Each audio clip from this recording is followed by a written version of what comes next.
बहुत अच्छा है सर।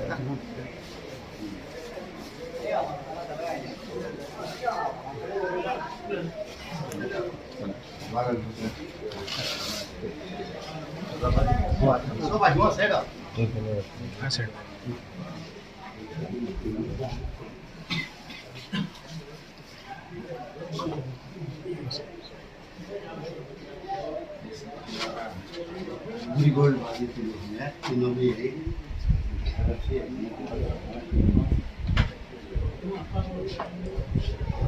చాలా ఉన్నాయి కదా భూములు దున్నేసుకుంటే బాగా కదా మేమేంది వాళ్ళే దున్నేసుకున్నారు మాకు తెలియకుండానే.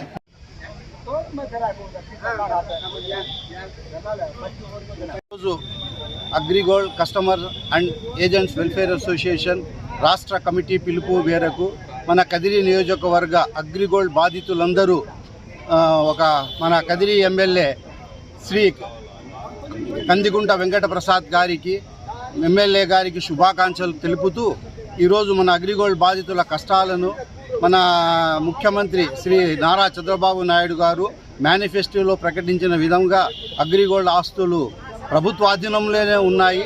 వాటిని అమ్మి మనకు అగ్రిగోల్డ్ బాధితులకు సమస్య తీర్చి మన డబ్బులు మనకు చెల్లించేటట్టు ఏర్పాటు చేయమని ఈరోజు మేము మా కదిరి శాసనసభ్యులు శ్రీ కందిగుంట వెంకటప్రసాద్ గారికి వినతి పత్రం సమర్పించాము.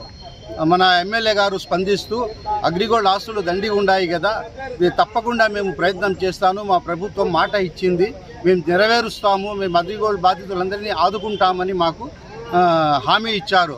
అందుకు గాను మేము అగ్రిగోల్డ్ అసోసియేషన్ తరఫున మన ఎమ్మెల్యే గారికి, చంద్రబాబు నాయుడు మన సీఎం గారికి ధన్యవాదాలు తెలుపుకుంటూ మన అగ్రిగోల్డ్ బాధితులు అందరూ ఏకతాటిపై నిలబడి మన సమస్య కోసం పరిష్కారానికి కృషి చేయాలని, ఏదైనా ప్రోగ్రాం ఉంటే ఏదైనా ఇది ఉంటే అందరూ కలిసి కట్టుగా రావాలని ఒకసారి అందరికీ విన్నవించుకుంటూ సెలవు తీసుకుంటాం.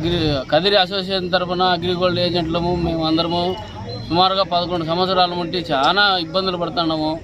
బంధువుల దగ్గర మగమెత్తుకుండేకి లేదు.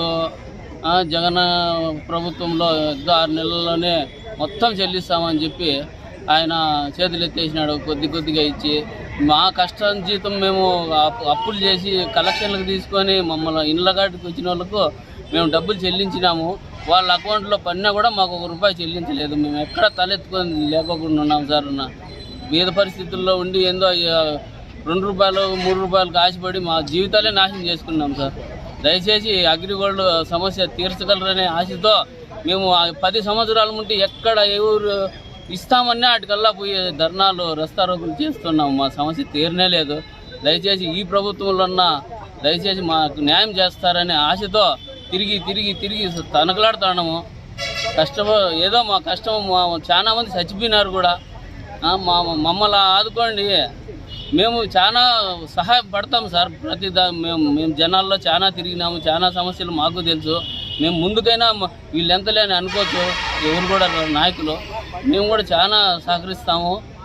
మేము చాలా కష్టాలు పడినాము. మహమ్మద్ రఫీ అని నేను మాట్లాడుతున్నాను. మనం అగ్రిగోల్డ్ డబ్బులు చాలా మంది కట్టించినాము, చాలా బాధలు పెట్టి చాలా కట్టించినాము. 11 సంవత్సరాల నుంచి ఇస్తాము, అదిగో ఇదిగో అని చెప్పి ఇట్లే కాలం అయిపోయి చేస్తున్నారు. మేమైతే కస్టమర్ల దగ్గర చాలా ఇబ్బంది పడి వాళ్ళ దగ్గర చెప్పాలని మాటలన్నీ చెప్పి మేము చాలామంది కూడా ఆత్మహత్య కూడా చేసుకున్నారు. నేను కూడా ఆత్మహత్య చేసుకునేంత దూరం కూడా పోయి మళ్ళీ వెనకలకు వచ్చేసిన అదృష్టం బాగుండి చాలా ఇబ్బంది పడుతున్నాము. దయచేసి ఇంతకుముందు కూడా మేము చంద్రబాబు సార్ గారు గుంటూరు దగ్గర పాదయాత్ర చేస్తా అంటే ఇచ్చినాము, మేము వినతి పత్రం ఇచ్చినాము. సార్ వచ్చిన తర్వాత కూడా ఏం పట్టించుకోలేదు. మళ్ళీ జగన్ వచ్చిన తర్వాత నేను ఇస్తాను అని హామీ ఇచ్చి కూడా పువ్వులో పెట్టి ఇస్తానని చెప్పి కూడా ఈ 5 ఏళ్ళు అట్లే గడిపేసి మాకు మోసం చేసినారు. ఇప్పుడైనా ఈ ప్రభుత్వమైనా మాకు సహాయం చేయాలా, మా బాధలన్నీ అర్థం చేసుకొని మాకు సహాయం చేయాలని చెప్పేసి మేము మనసారా కోరుకుంటున్నాము. చాలా ఇబ్బంది పడిన ఇళ్ళ కాడికి వచ్చి కస్టమర్లు అనరాని మాటలన్నీ అన్నారు. ఆ బాధతో కూడా మేము కూడా ఊళ్ళో వదిలేసి కొద్ది దూరం పోయినాము, మళ్ళీ వచ్చినాము. మళ్ళీ వచ్చిన తర్వాత కూడా అదే గొడవలు జరుగుతున్నాయి. కాబట్టి మేము ఆ బాధ ఇప్పుడు భరించలేము. కాబట్టి ఇప్పుడు దయచేసి ఈ ప్రభుత్వమైనా మాకు అందరికీ సహాయం చేయాలని చెప్పేసి కోరుతున్నాం. ఏజెంట్గా చేరి చాలా ఇబ్బందులు పడ్డాను. నాకు ఇప్పుడు వయసు 88 సంవత్సరాలు. నేను ఎంతో బాధపడి ఎంతెంతో చేసి చేయించాను. కట్టిన వాళ్ళకి జవాబు చెప్పలేక నేను బాధపడుతూ చాలా ఇదిగా ఉన్నాను. కావున దయించి అగ్రిగోల్డ్ డబ్బులు మీరు ఇప్పించగలరని మేము విశ్వాసంగా మీ ముందు ప్రార్థించుతున్నాము.